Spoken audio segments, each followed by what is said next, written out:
안녕하세요. 뉴스와 사람들입니다. 정청래와 최민희가 출격했지요.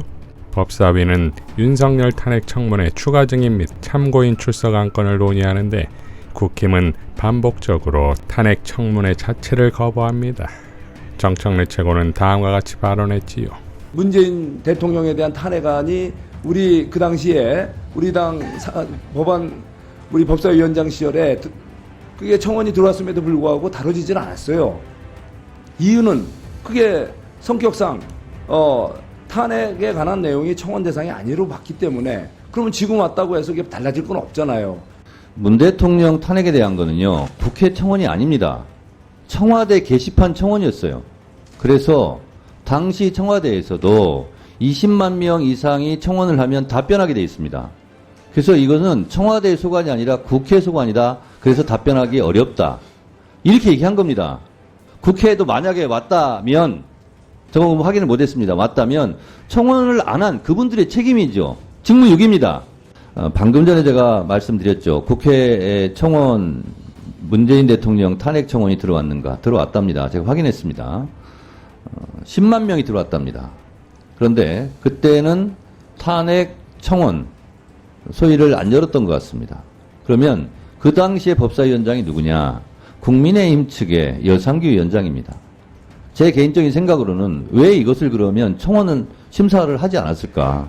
이건 125조 청원이 자동적으로 회부되면 90일 이내에 심사 결과를 의장에게 보고해야 한다 하는 의무조항을 위반한 것이 아닌가? 그런 생각이 들어서 국민의힘 의원님 여러분들께서는 자꾸 말씀하시기 전에 21대 국회 여상규 법사위원장을 탓하시기 바랍니다. 왜 저한테 그 얘기를 계속합니까? 다시 한번 말씀드립니다만 문재인 대통령 탄핵 청원은 국회 청원이 아니라 청와대 게시판에 146만 명이 된 거고 20만 명이 넘으면 답변해야 한다는 조건에 따라서 청와대에서 이거는 우리가 답변할 사항이 아니고 국회 소관사항이다라고 답변한 것으로 알고 있습니다. 증인을 추가하려고 하는 분들은 이런 분들입니다. 26일 김건희 관련 청문회 관련해서 정진석 대통령 비서실장, 홍철호 대통령 비서실 정무수석 비서관, 송창진 고위공직자범죄수사처 차장 직무대행, 이원석 검찰총장, 강의구 대통령실 부속실장, 이동혁 대통령 기록관장, 이 6명에 대해서 26일 날 청문회에 추가로 증인을 채택하고자 하는 안건입니다. 그러면 배부해드린 유인물과 같이 윤석열 대통령 탄핵소추안 즉각 발의 요청에 관한 청원 관련 청문회 증인 참고인 추가 출석 요구의 건을 배부해드린 유인물대로 의결하고자 하는데 이의 있으십니까? 없습니까? 이의가 없으므로 가결되었음을 선포합니다. 방금 채택된 증인은 불출석 시 국회에서의 증언, 감정 등에 관한 법률 제12조에 따라 처벌될 수 있음을 유의하여 주시기 바랍니다. 오늘 6명이 추가로 증인이 채택되었습니다. 그래서 19일, 26일 국회에 출석해야 될 증인, 참고인 명단을 제가 불러드리도록 하겠습니다. 19일 최혜병 관련 채택된 증인을 명단을 제가 발표하겠습니다. 신원식 국방부 장관, 김계환 해병대 사령관, 임성근 전 해병대 1사단장, 이종섭 전 국방부 장관, 신범철 전 국방부 차관, 강의구 대통령실 부속실장, 김형래 국가안보실 비서관실 행정관, 김동혁 국방부 검찰단장, 박경훈 국방부 조사본부장 대행, 노규호 전 경북경찰청 수사부장, 조태용 국가정보원장, 임상규 경북경찰청 수사심의위원장, 박상현 해병대 1사단 제7여단장, 최주원 경찰청 미래치안정책국장, 박종현 공직기강비서관실 행정관, 김용현 대통령경호처장, 정종범 전 해병대 부사령관, 박정훈 전 해병대 수사단장, 유재은 국방부 법무관리관, 임기훈 국방대학교 총장, 이윤세 해병대 공보정훈실장, 이종호 전 블랙펄 인베스트먼트 대표, 이분은 19일, 26일 이틀간 같이 나오게 되어 있습니다. 그 다음 26일 김건희 여사 관련 청문회 증인 명단 불러드리도록 하겠습니다.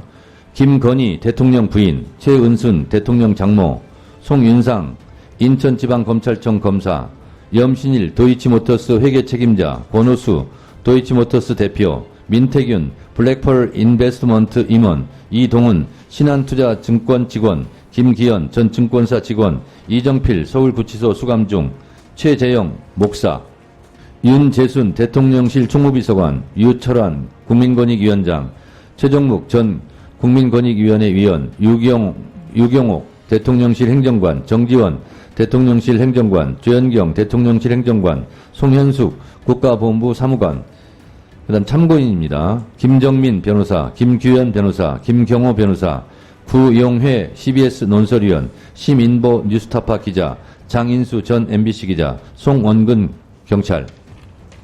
오늘 추가된 6명을 말씀드리겠습니다. 정진석 대통령 비서실장, 홍철호 대통령 비서실 정무수석 비서관, 송창진 고위공직자 범죄수사처 차장 직무대행, 이원석 검찰총장, 강의구 대통령실 부속실장, 이동혁 대통령 기록관장. 자, 결국 법대로 청례대로지요? 정청래 위원장은 다음과 같이 밝혔습니다. 이원석 검찰총장, 정진석 대통령실 비서실장 등 6인 국회 증언 감정에 관한 법률 제12조 1항에 따라 정당한 사유 없이 불출석하면 3년 이하의 징역, 1,000만 원 이상 3,000만 원 이하의 처벌을 받을 수 있습니다. 오늘 채택된 증인들은 피해갈 수 없으니 피해받지 않도록 유념해 주시기 바랍니다. 라고 밝혔습니다. 자, 과방위에서도 이진숙 청문회를 이틀간 여는 것을 논의했지요.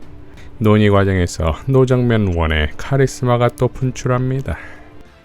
이동관 위원장님은 취임 3개월 만에 이제 자진 사퇴하셨고, 그리고 김홍일 위원장님은 6개월 만에 자진 사퇴하셨습니다. 탄핵 소추를 발의해서 방통위가 식물 상태가 되는 것을 막고자 자진 사퇴한 것이 아니겠습니까? 모두 민주당의 탄핵병으로 인해서 일어난 사태라고 생각을 하고요. 이진숙 후보자, 대통령이 낙점한 후보자라서 벌써부터 겁이 나시는 건지 검증하기가. 조금 전에 우리 박중건 의원님 탄핵병이라는 표현을 썼어요. 여기 나와 있는 민주당 의원들 탄핵에 다 동의하고 주장했던 사람들입니다. 지금 대면에서 그런 병이라는 표현 쓰신 점에 대해서 대단히 유감스럽다는 말씀을 드리고요. 달리 말씀드려서 만약에 제가 여러분의 당은 방송 장악 중독증에 걸려 있고 극우를 두둔하는 병에 걸려 있고 이렇게 표현하는 것과 다르지 않죠. 그런 병, 탄핵병 이런 것들이 이렇게 대면에서 하는 회의 자리에서 나올 표현인가 그런 말씀을 드립니다. 이진숙 후보자의 비중 말씀하셨는데요. 이진숙 후보자여서가 아니라 대한민국 방통위원장 후보자이기 때문에 비중이 크죠. 당연히 철저히 검증해야 하죠. 하루면 충분할지 이틀도 부족할지 알 수 없죠. 그래서 저희는 충분히 검증해야 된다고 주장하는 겁니다. 그리고 저희가 판단컨대 이미 다수의 증거를 통해서 극우적인 사상을 갖고 있다는 매우 심각한 판단을 하기에 이르러서 좀 더 구체적으로 검증을 해야 된다고 보는 겁니다. 극우나 극좌는 반헌법적 아닙니까? 반헌법적인 인사가 맞다면 당연히 청문회를 통해서 걸러내야죠. 최민희 위원장은 다음과 같이 밝혔지요. 이진숙 방통위원장 후보 철저하게 검증하겠습니다.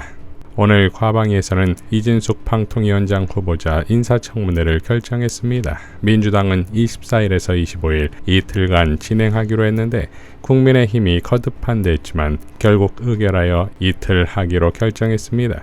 이진숙 후보자가 MBC에 있을 때 자행한 노조 탄압과 MBC 흑역사를 다시 살펴보고 최근에 드러난 문학의 좌우 낙인 찍기, 이태원 참사, 좌파 언론, 책임론 등 구구적인 사고와 극단적인 생각을 가진 분이 과연 방송통신위원장 자리에 어울리는지 검증하려면 이틀도 부족하리라 여겨집니다. 이를 위해 적지 않은 증언과 참고인도 채택했습니다. 앞으로 더 준비해 더욱 철저하게 검증하겠습니다. 라고 밝혔습니다.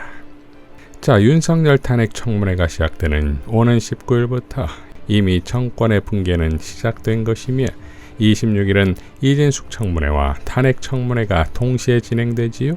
그러니 더 이상 윤석열 정권은 존재해서는 안 된다는 것을 2배로 증명하는 민주당과 조국혁신당, 개혁신당이 되기를 바랍니다.